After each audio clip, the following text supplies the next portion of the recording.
ফুটবলের শিরোপা জিতল ঢাকা আবাহনী। উত্তর বারিধারাকে ৪-০ গোলে হারিয়ে ৩ মৌসুম পর শ্রেষ্ঠত্ব ফিরে পেল ধানমন্ডির জায়ান্টরা। বঙ্গবন্ধু ভলিবল চ্যাম্পিয়নশিপের ফাইনালে বাংলাদেশ লিগ পর্বের শেষ ম্যাচে মালদ্বীপকে ৩-০ সেটে উড়িয়ে দিল স্বাগতিকরা।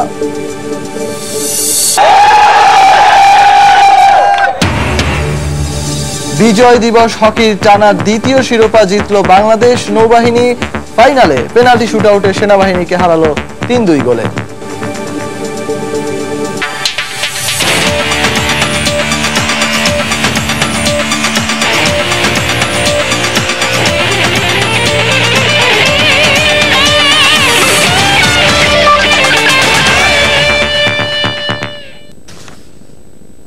মাঠ ও মাঠের বাইরে বিশ্বের নানা প্রান্তের খেলাধুলার খবর, আর এসব নিয়ে আমাদের নিয়মিত আয়োজন খেলার সময়।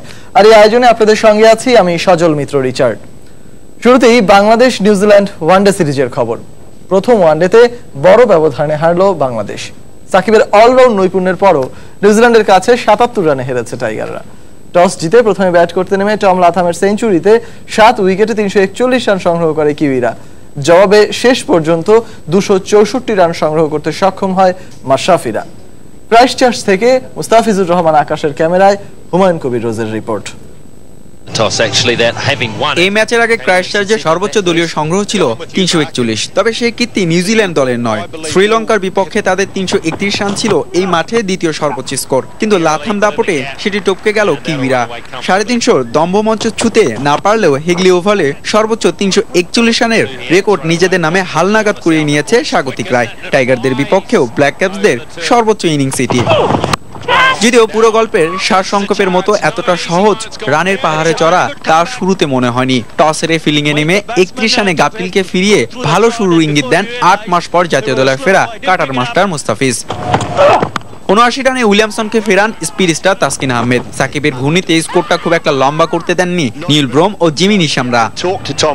তবে পঞ্চম উইকেট জুটিতে কলিন মুন্ডোর সঙ্গে ১৫৮ রান যোগ করেন লাথাম।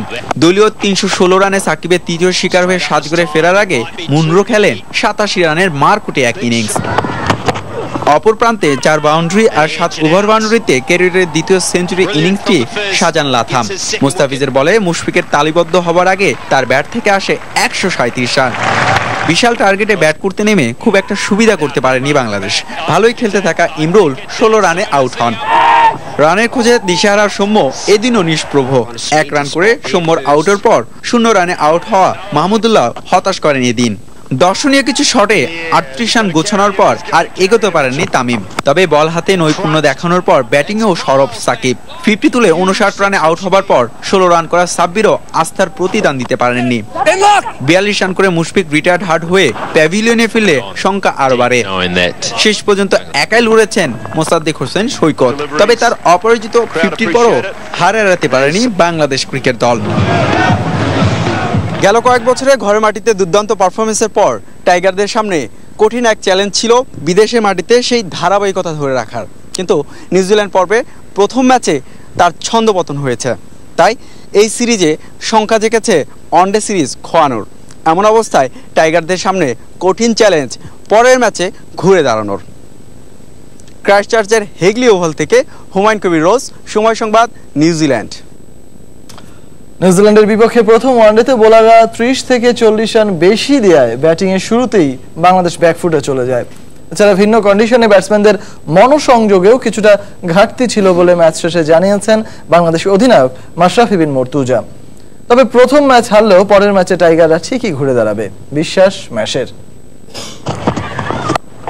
নিউজিল্যান্ডের মাটিতে শুধু বাংলাদেশই নয়, বিশ্বের অনেক শক্তিশালী ক্রিকেট দলের রেকর্ডও আহামরি কিছু নয়। টাইগারদের জন্য এ সফর যে চ্যালেঞ্জিং হবে তা আগে থেকেই অনুমেয় ছিল। প্রথম ওয়ানডের পর বিষয়টি পরিষ্কার হলো আরো ভালোভাবে। ক্রাইস্টচার্চের এই উইকেটে প্রতিপক্ষকে ২৮০ থেকে ৩০০ রানের মধ্যে বেঁধে ফেললে জয় পাওয়া সম্ভব, কিন্তু সেখানে সিরিজের প্রথম ম্যাচে টাইগাররা বোলিং এর সামর্থ্যের সেরাটুকু দিয়ে নিজেদের মেলে ধরতে পারেনি। ম্যাচ শেষে যে আক্ষেপ ছিল অধিনায়ক মাশরাফি বিন মর্তুজার কণ্ঠে। না, হ্যাপি না, যেটা বলতে পারি যে আমাদের টার্গেট যেটা ছিল যে আমরা জানি উইকেটে 280, যেটা লাস্ট ওয়ার্ল্ড কাপেও আমরা নিজেরাও করেছি, 280 বা 300-এর ভেতরে রাখতে হবে। সো 40-50টা রান আমরা লিক করেছি বাই ফিল্ডিং এবং বোলিং। ব্যাটিং এর শুরুটাও ভালো না হওয়ায় ওই কন্ডিশনের অজুহাতকে বড় যুক্তি হিসেবে দাঁড় করালেন অধিনায়ক। প্রায় 350-এর মতো স্কোর তাড়া করতে গিয়ে দ্রুতই মাত্র 48 রানে টপ অর্ডারের নির্ভরযোগ্য 3 ব্যাটসম্যানকে হারিয়ে ফেলা বিপদের কারণ হয়েছে বলেই মনে করেন ম্যাশ। যদিও শেষ দিকে মোসাদ্দেক সৈকতের ব্যাটিং এর প্রশংসাও করেন তিনি। আর্লি 3টা উইকেট যদি না পড়তো সেখানে হয়তো বা আমরা 310 বা 320 করার পসিবিলিটি ছিল। একটা মোমেন্ট এমন ছিল, সাকিব এবং মুশফিক যখন ব্যাটিং করছিল তখন আমাদের রিকোয়ার্ড রান রেট দরকার ছিল 7.5 করে। খুব ভালো অবস্থানে মানে ছিলাম আর্লি উইকেট পড়ে যাওয়ার পরও। সো একটা পজিটিভ দিক যে আমাদের লেট মিডল অর্ডার এবং মিডল অর্ডার খুব ভালো ব্যাটিং করেছে। এই কন্ডিশনে যেটা হবে যে টপ অর্ডারে একটু কঠিন হবে। মুসাদ্দেকের 50টা অবভিয়াসলি ও ইনফর্মে আছে। এমনিও বাংলাদেশে আপনি লাস্ট সিরিজে যদি বলেন ইংল্যান্ডের এগেনস্টেও লাস্ট ম্যাচটা ভালো ব্যাটিং করেছে। সবশেষ বিশ্বকাপে নেলসনে খেলেছিল টাইগাররা। কিউইদের বিপক্ষে সিরিজের দ্বিতীয় ওয়ানডে সেখানেই হওয়ায় সিরিজ বাঁচাতে ঘুরে দাঁড়ানোর বাড়তি রসদ পাচ্ছে অবশ্য মাশরাফিরা। আর একটু ভালো খেলা উচিত ছিল, সেটা যদি আমরা করতে পারতাম গেমটা হয়তো আরো কম্পিটিটিভ হতো। সজল মিত্র, রিচার্ড, সময় সংবাদ। জানাবো নিউজিল্যান্ড সফরে আরো খবর। নিউজিল্যান্ডের বিপক্ষে প্রথম ওয়ানডেতে বাঁ পায়ের মাংসপেশিতে টান পড়ায় মাঠ ছাড়েন দলের নির্ভরযোগ্য ব্যাটসম্যান মুশফিকুর রহিম। প্রথম ওয়ানডেতে জয়ের লক্ষ্য ছিল 342 রানের। কঠিন লক্ষ্য তাড়া করতে নেমে একে একে যখন অন্য ব্যাটসম্যানরা পাড়ি জমান প্যাভিলিয়নের পথে, তখন হাল ধরেন টাইগারদের টেস্ট অধিনায়ক। দলকে ভালোই এগিয়ে নিয়ে যাচ্ছিলেন, তবে 38তম ওভারে মিশেল সান্টনারের দ্বিতীয় ডেলিভারিটি মিড রানে ঠেলে দিয়ে দ্রুত সিঙ্গলস নিতে গিয়ে ডাইভ দেন মুশফিক। আউট হওয়ায় হাত থেকে বাঁচলেও বাঁ পায়ের মাংসপেশিতে টান পড়ে মুশফিকের। ফিজিও ডি কনওয়ের কাছে প্রাথমিক চিকিৎসা নেয়ার পর আবারও ব্যাট করেন মুশফিক, কিন্তু 1 ওভার পরই ব্যথা বেড়ে যাওয়ায় মাঠ ছেড়ে যেতে বাধ্য হন তিনি। 77 রানে হারের ম্যাচে মুশফিকের ব্যাট থেকে আসে 42 রান। দ্বিতীয় ওয়ানডেতে তিনি খেলতে পারবেন কিনা তা জানা যাবে আগামী 48 ঘন্টার মধ্যে। আপাতত পর্যবেক্ষণে আছেন মুশফিক। দুদিন পর অবস্থা বুঝে স্ক্যান করা হবে বলে জানানো হয়েছে টিম ম্যানেজমেন্টের পক্ষ থেকে।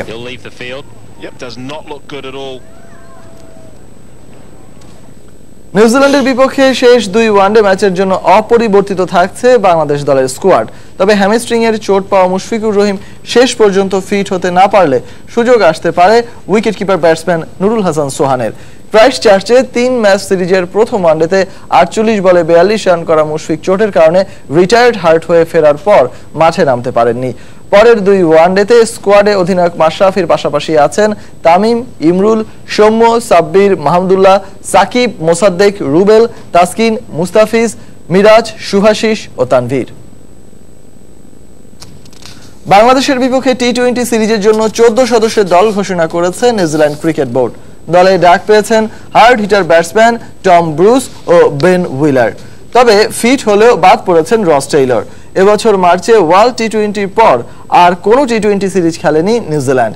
দীর্ঘদিন পর 3 জানুয়ারি নেপিয়ারে টাইগারদের বিপক্ষে প্রথম ম্যাচ দিয়ে আবারও টি-20 খেলবে কিউইরা। এই সিরিজের জন্য কেন উইলিয়ামসনকে অধিনায়ক করে দল ঘোষণা করে দলে আরও আছেন অলরাউন্ডার কোরি অ্যান্ডারসন। তবে দীর্ঘদিন ইনজুরিতে থাকা অ্যান্ডারসন শুধু ব্যাটসম্যান হিসেবে খেলবেন। বিশ্রামে রাখা হয়েছে টিম সাউদিকে, তবে খেলবেন ট্রেন্ট বোল্ট। এছাড়াও দলে আছেন Grandhomme, Martin Guptill, Lockie Ferguson, Matt Henry, Colin Munro, James Neesham, Luke Ronchi, Mitchell Santner, Ish Sodhi. আগামী 6 ও 8 জানুয়ারি মাউন্ট মঙ্গানুয়ে বে ওভালে হবে দ্বিতীয় ও শেষ টি-20 ম্যাচ। নিউজিল্যান্ড সিরিজের প্রথম ওয়ানডেতে হারের সঙ্গে জরিমানাও গুনতে হলো টিম বাংলাদেশকে। স্লো ওভার রেটের কারণে মাশরাফি বাহিনীকে এই জরিমানা করেছে আইসিসি। নির্ধারিত সময়ের হিসেবে 1 ওভার কম করায় ম্যাচ রেফারি ক্রিস ব্রড এই জরিমানা আরোপ করেন।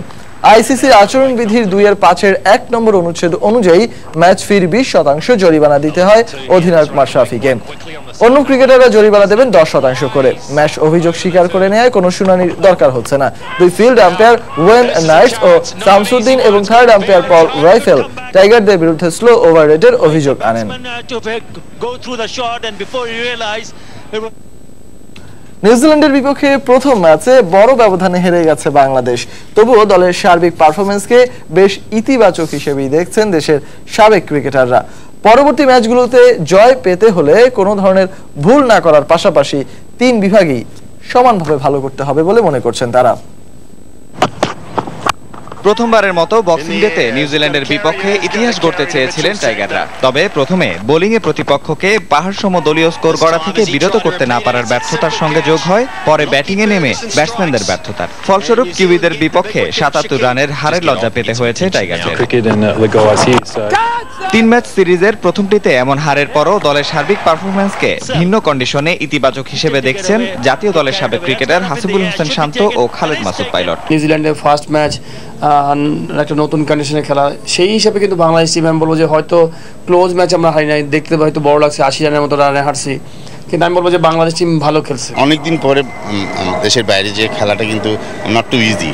যতই আমরা প্র্যাকটিস ম্যাচ খেলি যাই খেলি, বাট কম্পিটিশন ম্যাচ যখন আসে তখন কিন্তু একটু হলেও প্রেশার থাকে। সো আমার মনে হয় যে এই প্রেশারটা কিন্তু এই আজকের খেলার থেকে সব চলে যাবে। এদিকে নিউজিল্যান্ডের বিপক্ষে অভিজ্ঞ সাকিবের সঙ্গে মোসাদ্দেক হোসেন সৈকতের আত্মবিশ্বাসী ব্যাটিং এর প্রশংসা করেন তারা। মোসাদ্দেকের ব্যাটিং অসাধারণ, আমার কাছে খুব ভালো লাগছে। একদম দেখে মনে হচ্ছে যে সে বলকে নিজের কন্ট্রোলে নিয়ে খেলছে, সে যেখানে যেখানে মিন করছে সেখানে সেখানে মারতে পারছে। সার্বিকভাবে ভালো হলেও জিততে হলে ব্যক্তিগতভাবে বড় স্কোরের পাশাপাশি বড় জুটি গড়ার দিকে ব্যাটসম্যানদের আরো মনোযোগী হওয়ার পরামর্শ সাবেকদের। আর শুধু গতির ঝড় না তুলে উইকেট বুঝে বল করা উচিত বলেও মনে করেন তারা। প্রথম ২-১টা ম্যাচে কিন্তু বাংলাদেশ টিমেরও কিন্তু টাফ টাইম যাবে। 300 এর এগেইনস্টে 40 রান 50 রান টপ অর্ডারের এগেইনস্টে কিন্তু এতটুকু রান আশা করলে হবে না। এইটাকে যখন নিউজিল্যান্ডের মাঠে হচ্ছে যেসব ব্যাটসম্যানরা খুব কনফিডেন্সটা পেয়ে যায়, তার দায়িত্ব হচ্ছে এই কনফিডেন্সটা বিল্ড আপ করে বড় একটা ইনিংস খেলা। বোলারদের অবশ্যই আর্লি উইকেট নিতে হবে এবং ব্যাটসম্যান যারা আছে আমরা 1 থেকে 4 বা 5 যারা আছে যে কোনো দুজনকে লম্বা রান করতে হবে, তাহলে হয় আমরা একটা ভালো রেজাল্ট পাবো। ভিন্ন কন্ডিশনে প্রথম ম্যাচে হারলেও এখনো নিজেদের প্রমাণের সুযোগ রয়েছে টাইগারদের। সব ভুল শুধরে আবারও জ্বলে উঠবেন মাশরাফি সাকিবরা, এমনটাই বিশ্বাস সাবেকদের। নিয়ামতুল্লাহ বাবু, সময় সংবাদ, ঢাকা। বক্সিং শব্দটা শুনলে মনে হয় ঘুষাঘুষি, আসলে কি তাই?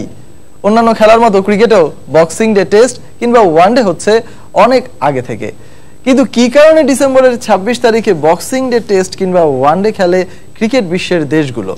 নিউজিল্যান্ডের বিপক্ষে বাংলাদেশ ক্রিকেট দলও মুখোমুখি হয়েছে বক্সিং ডে ওয়ানডে ম্যাচে। কিভাবে নামকরণ আসলে এই বক্সিং ডে ক্রিকেটের? নিউজিল্যান্ড থেকে সেই খবরের বিস্তারিত জানাচ্ছেন হুমায়ুন কবির রোজ। বক্সিং শব্দটা শুনলেই নিশ্চয়ই অনেকের চোখে ভেসে উঠবে মোহাম্মদ আলী ও জো ফৌজিয়াদের মতো কিংবদন্তিদের এমন রুদ্ধশ্বাস বক্সিং যুদ্ধ। কিন্তু অনেকের মনে প্রশ্ন, বক্সিং ডেটা কি? প্রথমত, বক্সিং ডে বলতে বোঝানো হয় ক্রিসমাস বা বড়দিনের পরের দিনটিকে, অর্থাৎ ২৬ ডিসেম্বর। খ্রিস্টানদের সামর্থ্যবানেরা বক্স বা বাক্স করে গরিব দুঃখীদের মাঝে বিভিন্ন উপহার ও টাকা পয়সা বিতরণ করত। এই দিনটিকে মহত্ব করে রাখতেই ২৬ ডিসেম্বর বক্সিং ডে। এখন প্রশ্ন, বক্সিং ডের সাথে ক্রিকেটের সম্পর্ক কিভাবে? ইতিহাসের পাতা উল্টে জানা যায় আদিকাল থেকে ইউরোপিয়ান দেশগুলোতে ক্রিসমাসের ছুটিতে দর্শকদের আনন্দ দিতেই নিয়মিত আয়োজন করা হয় ফুটবল ও রাগবির মতো জনপ্রিয় খেলাগুলো। বিশেষ করে বলতে হয় ইংলিশ প্রিমিয়ার লিগের ২০টি দল ২৬ ডিসেম্বর মাঠে নামে দর্শকদের আনন্দ দিতে আর নিতে। তবে ক্রিসমাসের আনন্দটা ক্রিকেট প্রেমীদের মাঝে বাড়তি উন্মাদনা ছড়াতেই ১৯৫০ সাল থেকে অস্ট্রেলিয়ার মেলবোর্নে বিখ্যাত এমসিসি ক্রিকেট গ্রাউন্ডে ইতিহাস আর ঐতিহ্যের অ্যাশেজে নিয়মিত আয়োজন করা হয় বক্সিং ডে টেস্ট। এরপর থেকে নিয়মিতভাবে অস্ট্রেলিয়া, ইংল্যান্ড, নিউজিল্যান্ড ও দক্ষিণ আফ্রিকা বক্সিং ডে টেস্ট খেলে থাকে। আর ওয়ানডে ক্রিকেটে বক্সিং ডে ওয়ানডের আবির্ভাব ১৯৮৯ সালে। সেই ম্যাচে মুখোমুখি হয়েছিল অস্ট্রেলিয়া ও শ্রীলঙ্কা। টেস্টের মতো বক্সিং ডের প্রথম ওয়ানডেতেও বিজয়ী দলের নাম অস্ট্রেলিয়া। ক্রিকেটের সাথে বক্সিং ডে সন্ধি হবার পর থেকে ২৬ ডিসেম্বর বক্সিং ডে টেস্ট কিংবা ওয়ানডে ক্রিকেট পিয়াসীদের হৃদয়ে আলাদা করে জায়গা করে নেয়। হুমায়ুন কবির রোজ, সময় সংবাদ, নিউজিল্যান্ড। এবার জানাবো জাতীয় ক্রিকেট লিগের খবর। মঙ্গলবার পঞ্চম রাউন্ডের খেলায় ঢাকা মেট্রোর মুখোমুখি হবে বরিশাল। খুলনার বিপক্ষে লড়বে ঢাকা বিভাগ, রাজশাহীর প্রতিপক্ষ চট্টগ্রাম এবং রংপুরের সাথে খেলবে সিলেট বিভাগ। সবগুলি ম্যাচই শুরু হবে